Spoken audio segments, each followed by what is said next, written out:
I believe that across your sector, across every sector, across industry, and across our lives, the most successful people generally tend to be the best connected people.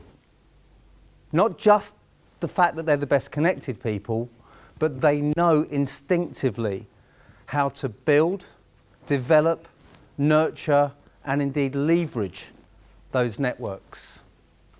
And it's not a coincidence that the most successful people have that.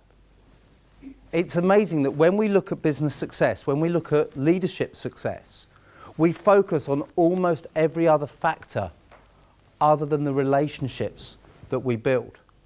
But those relationships are absolutely central to what we need to achieve and helping us to achieve our objectives so much more easily. When we look at success in business, we look at the bottom line. That's a natural thing to do. But what I've done in putting this presentation together is talk to a number of the leaders in my network to get their take on what success is founded on. And one of the first people I spoke to came up with something that's not so bottom line focused. A guy called Phil Jones, who's the managing director of Brother UK. And Phil said the intellectual and social currency that a leader brings to their business will produce greater results than purely financial currency. So we're always focused on financial measurements, and we don't spend enough time looking at what people bring to the business in less tangible ways. When Phil talks about intellectual and social currency, he's talking about your networks. He's talking about the ideas that other people can bring to you. He's talking about the support that you can get from the people around you. He's talking about the experiences you don't have that other people can lend to you. When we hear the term networking, all too often we tend to think of networking events. You think of people passing out business cards, exchanging elevator pitches over cold sandwiches and canapes.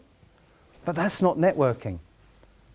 Sure, events are a tool in the networking process, as are social media sites like LinkedIn, but they're not networking.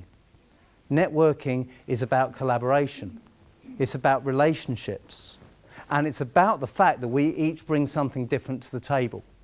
And if we can support each other and access those different benefits, then we can all achieve more. We can all achieve more than we can on our own.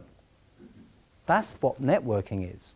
And it's all founded on building strong relationships. One of the quotes you hear constantly in motivational talks is the story of Gary Player, the South African golfer, who came in after a round of golf where he'd hit a few fortunate shots. And someone said to him, "You were lucky today, weren't you, Gary?" He said, "Yeah, I was," he said. "But the funny thing is, the harder I practice, the luckier I get." And you've probably all heard that phrase. And there's a similar one that's very relevant to this, and it comes from a TED talk by Stephen Johnson, where he said, "Chance favours the connected mind." Chance favours the connected mind. I love that phrase. It's exactly the same idea.